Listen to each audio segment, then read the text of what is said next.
Hello students, in this video we will discuss a very important theorem that is called Bolzano-Weierstrass theorem.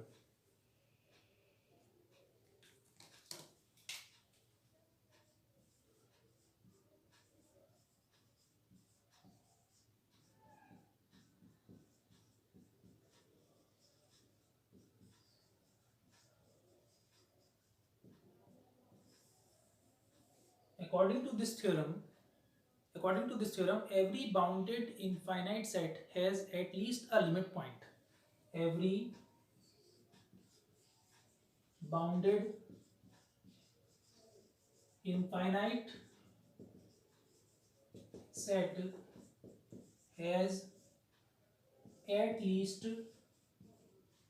a limit point.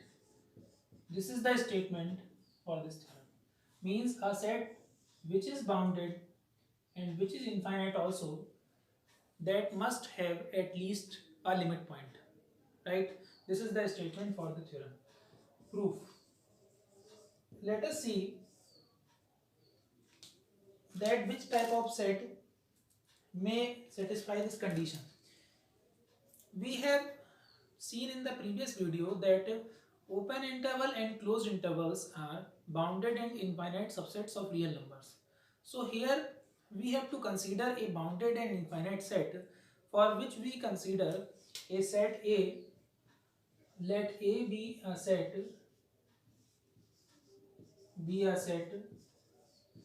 which is bounded and infinite. We have taken A to be a set which is bounded and infinite both, right? क्योंकि A जो है वो bounded है और infinite भी है, तो A जो है वो 100% किसी क्लोज इंटरवल या किसी ओपन इंटरवल का सबसेट होना चाहिए, ठीक है। तो यहाँ पर हम ये मान के चलते हैं कि ये सबसेट है किसी क्लोज इंटरवल ए बी का, ठीक है, और इस इंटरवल को हम नेम दे रहे हैं I1, ठीक है, ये मान ले रहे हैं। तो ए, क्योंकि ये बाउंडेड होता है, ये इनफाइनाइट होता है, इसलिए ए बी जो है वो बाउंडेड और इनफाइनाइट होगा। अब मैं बात कर रहा हूँ इस इंटरवल I1 की, ठीक है। तो एक टर्म होता है रेडियस ऑफ इंटरवल। तो इस इंटरवल I1 का जो रेडियस होगा वो क्या होगा, वो होगा b minus a upon to, means difference दोनों का और डिवाइड बाई टू। तो जैसे आपका ये इंटरवल है a कॉमा बी, ठीक है, तो इसका रेडियस मीन्स ये वाली डिस्टेंस, हाफ डिस्टेंस होगी, कोई भी ले सकते हैं दोनों में से, ठीक है। तो अब देखिए ये जो है वो आपकी यहाँ से हाफ डिस्टेंस ये रेडियस हो सकती है या फिर ये रेडियस हो सकती है।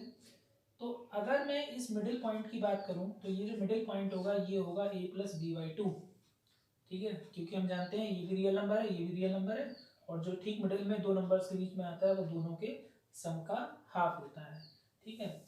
अब मैं क्या कर रहा हूं, अब मैं इस इंटरवल I1 को दो पार्ट्स में डिवाइड कर दे रहा हूँ, यानी कि दो सब इंटरवल्स में डिवाइड कर दे रहा हूँ। और दो सब इंटरवल्स कौन से हो सकते हैं, एक ये वाला सब इंटरवल हो सकता है या फिर ये वाला सब इंटरवल हो सकता है। तो now we divide I1 into two sub intervals, right? Two sub intervals, one of them will be, उनमें से एक जो है वो क्या होगा, चाहे a से a plus b by two ले लीजिए, या फिर हम ले सकते हैं a plus b by two से लेकर b तक, ठीक है। मतलब या तो ये पार्ट ले सकते हैं या फिर ये पार्ट, दोनों में से किसी को एक को ले लेना है। और इसको हम नेम दे दे रहे हैं I2 इंटरवल को, क्योंकि पहला वाला I1 था हमारा, इसको I2 दे दे रहे हैं और इसको हम डिनोट कर दे रहे हैं take I2 to be A2 B2, ठीक है, इसको A2 B2 कह दे रहे हैं। अगर ये चूज किया है तो ये A2 होगा, ये B2 होगा, ये अगर चूज किया है तो ये A2 होगा और ये B2 होगा। अब मैं अगर बात करूं कि I2 की रेडियस क्या होगी, तो आप देखिए I2 की रेडियस वैसे ही निकलेगी जैसे हमने पहले निकाली थी। I2 की रेडियस चाहे आप, क्योंकि हमने ये इंटरवल लिया है, ये इंटरवल लिया है, दोनों ही केसेस में जो आई टू की रेडियस आएगी वो आएगी a plus b minus two upon a divide by to.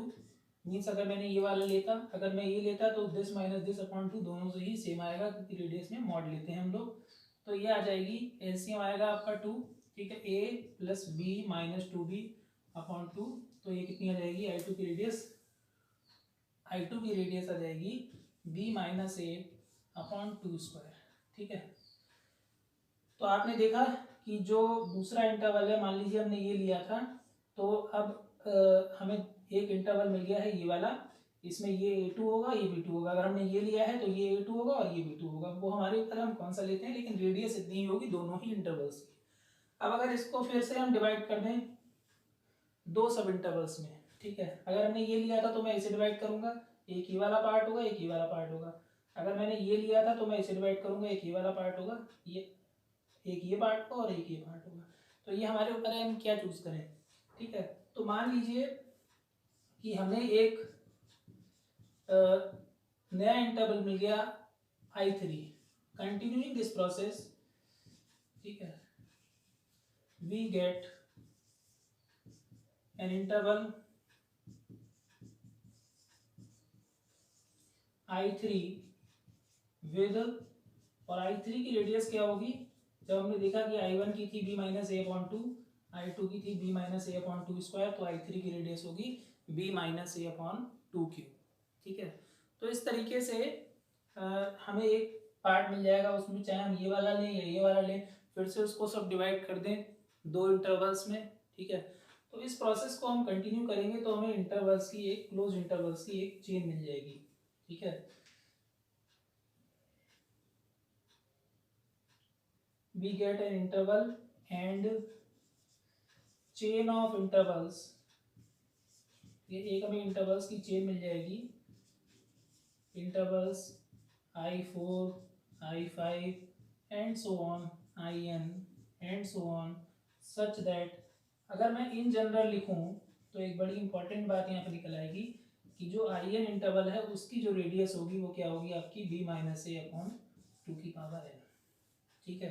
तो इस तरीके से चेन ऑफ इंटरवल्स मिल जाएगी। एक और ख़ास बात, ये जो इंटरवल्स हैं ये धीरे धीरे छोटे होते जा रहे हैं, ठीक है, मतलब इनकी जो रेडियस है वो धीरे धीरे कम होती जा रही है, ठीक है। और एक इन इंटरवल्स में एक क्वालिटी है कि इन इंटरवल्स में केवल जो है वो जो सब पहला इंटरवल है वो सबसे बड़ा है, ठीक है, दूसरा इंटरवल पहले इंटरवल के अंदर कंटेन्ड होगा, तीसरा वाला दूसरे में कंटेन्ड होगा, चौथा वाला तीसरे में कंटेन्ड होगा, पांचवा वाला चौथे में कंटेन्ड होगा। मतलब ये प्रोसेस आपका चलता रहेगा, मतलब हर जो अगला इंटरवल हमें सब डिवाइड करने से मिल रहा है वो अपने से पिछले वाले इंटरवल के अंदर कंटेन्ड होगा। तो इस तरीके से हमें एक चेन ऑफ इंटरवल्स मिल जाएगा जो एक दूसरे के अंदर कंटेन्ड रहेंगे। These close intervals have the following properties, these closed intervals have the following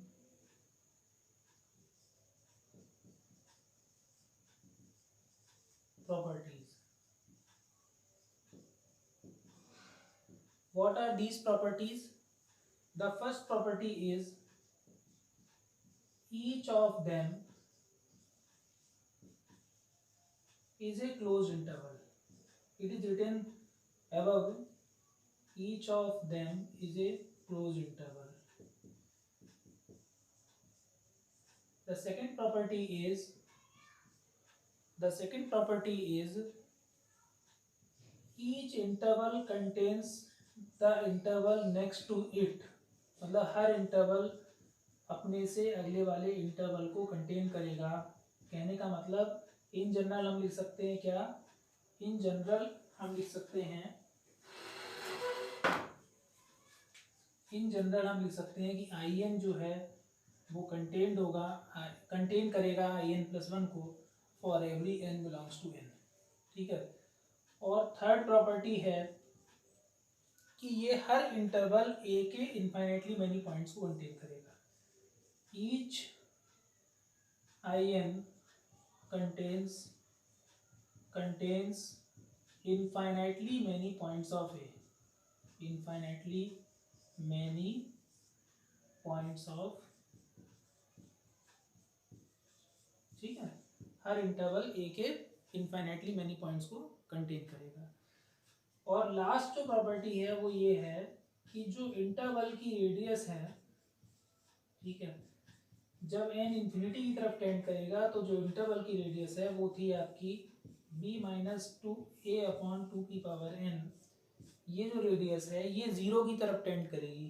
क्यों? क्योंकि टू की पावर इन्फिनिटी क्या होता है?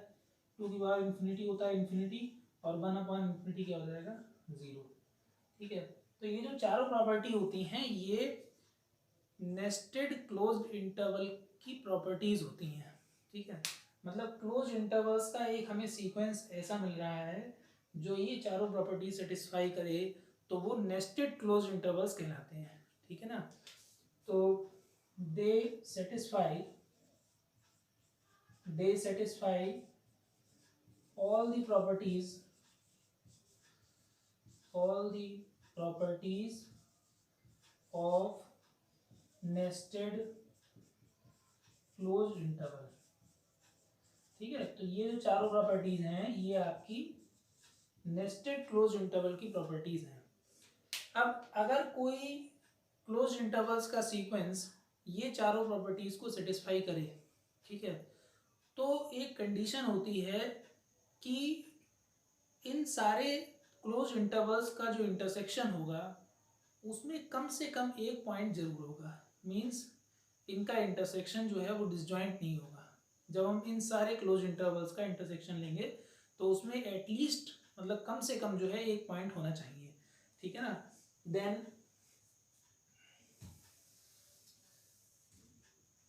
Then by nested close interval property, जो मैंने कहा कि ये नेस्टेड क्लोज इंटरवल प्रॉपर्टी की सारी कंडीशंस को सेटिस्फाई कर रहा है, तो नेस्टेड क्लोज इंटरवल प्रॉपर्टी से ही हमें क्या पता चलता है कि जो ये इंटरवल्स हैं आपके आई एन, इनका इंटरसेक्शन नॉन एम्प्टी होगा। मतलब इनका इंटरसेक्शन एम्प्टी नहीं होगा, मतलब कम से कम उसमें एक एलिमेंट जरूर होगा। ठीक है ना, that means at least one element belong to intersection of in। ठीक है, तो कम से कम एक होगा। तो मान लीजिए कि वो एलिमेंट जो है पी नॉट है, let P naught belonging to intersection of I N. अब हम जानते हैं कि अगर कोई भी एलिमेंट कई सारे सेट्स के इंटरसेक्शन में होता है तो वो उन सारे सेट्स में बिलोंग करता है। ठीक है ना, आपको याद होगा कि हमने आई एन ये इंटरवल्स बनाए कहाँ से स्टार्टिंग की थी। एक इंटरवल हमारे पास था ए बी, इसको हमने दो पार्ट्स में सब डिवाइड किया था। यहाँ पे आपका आया था a plus b upon two. फिर हमने क्या कहा था, आगे के इंटरवल्स को a two b two a three b three इस तरीके से ले लिए थे। मान लीजिए हम इसको डिवाइड करें तो हमने ऐसे डिवाइड किया, यहाँ से दो पार्ट्स में हो जाएगा। फिर हम इसको डिवाइड करें तो यहाँ से दो पार्ट में हो जाएगा, फिर इसको डिवाइड करें तो यहाँ से दो पार्ट में हो जाएगा। तो ये सीक्वेंस चलता रहेगा जब तक कि हमें इंटरवल की रेडियस जीरो नहीं मिल जाती है। ठीक है ना, तो ये कह रहा है कम से कम एक पॉइंट इन सब में होगा। इसका मतलब P0 जो पॉइंट है वो सारे इंटरवल्स में होगा। मतलब P0 पॉइंट जो है वो आपका I1 में भी होगा, P0 I2 में भी होगा, P0 I3 में भी होगा, P0 I4 में भी होगा, P0 I5 में भी होगा। मतलब P0 इन सारे इंटरवल्स को बिलोंग करेगा। हमने प्रूव किया कि पॉइंट P0 जो है वो सारे IN में है for every n belongs to n। ठीक है, सारे नेचुरल नंबर्स के लिए। मतलब P0 आपका इंटरवल I1 में भी होगा। ठीक है, P0 जो है वो इंटरवल I2 को भी बिलोंग करेगा। ठीक है, P0 जो है वो इंटरवल I3 को भी बिलोंग करेगा। ठीक है, इसी तरीके से सारे इंटरवल्स को बिलोंग करेगा। ये जो क्लोज इंटरवल्स हमने लिए हैं I1 I2 I3, ये सारे क्लोज इंटरवल्स जो सेट हमारा A है उसके इन्फाइनेटली मैनी पॉइंट्स को कंटेन कर रहे हैं। ठीक है, तो एक तरीके से हम ये कह सकते हैं कि P0 को कंटेन करने वाले बहुत सारे हमारे पास क्लोज इंटरवल्स हैं ठीक है, जो ए के इनफाइनाइटली मैनी पॉइंट्स कंटेन कर रहे हैं। ठीक है, तो हमने ये पढ़ा था कि कोई पॉइंट किसी सेट का लिमिट पॉइंट तब होता है जब उसका कोई भी नेबरहुड हो और उस नेबरहुड में गिवन सेट के इनफाइनाइटली मैनी पॉइंट्स हो। ठीक है, तो यहाँ पर जो ये इंटरवल्स हैं एक तरीके से ये नेबरहुड होंगे पी के। ठीक है, और ये नेबरहुड्स ए के इनफाइनाइटली मैनी पॉइंट्स कंटेन कर रहे हैं, जैसा कि हम मानकर चले हैं। तो since I1, I2, I3 contains infinitely many points, infinitely many points of A। ठीक है, क्योंकि हम ये मानकर चल रहे हैं, जब हमने इंटरवल्स का कंस्ट्रक्शन किया था तभी ये सपोज किया था कि जो पहला इंटरवल था उसमें एक इनफाइनाइटली पॉइंट मैनी पॉइंट्स हैं, दूसरे को उसको दो पार्ट्स में डिवाइड किया, उसमें भी एक इनफाइनाइटली मैनी पॉइंट्स होंगे। तो इस तरीके से सारे इंटरवल्स में एक इनफाइनाइटली मैनी पॉइंट्स होंगे। तो हम ये कह सकते हैं each neighbourhood of P0 has infinitely many points of A, infinitely many points of A। ठीक है ना, points of A, इसका मतलब क्या हुआ, इसका मतलब P0 जो है वो लिमिट पॉइंट है A का। ठीक है, P0 क्या है, लिमिट पॉइंट है A का। ठीक है, तो यही हमें प्रूव करना था। ठीक है, कि A जो था वो इनफाइनाइट बाउंडेड सेट था, हमें प्रूव करना था कि उसमें एक लिमिट पॉइंट होगा। तो यही हमने प्रूव कर दिया कि A का जो है P0 कम से कम एक लिमिट पॉइंट है, एक से ज़्यादा भी हो सकते हैं, लेकिन हमने यहाँ पे प्रूव किया कि एक लिमिट पॉइंट है। तो इसी को हम बोल्जानो-वेस्टर्स थ्योरम कहते हैं। Thank you very much.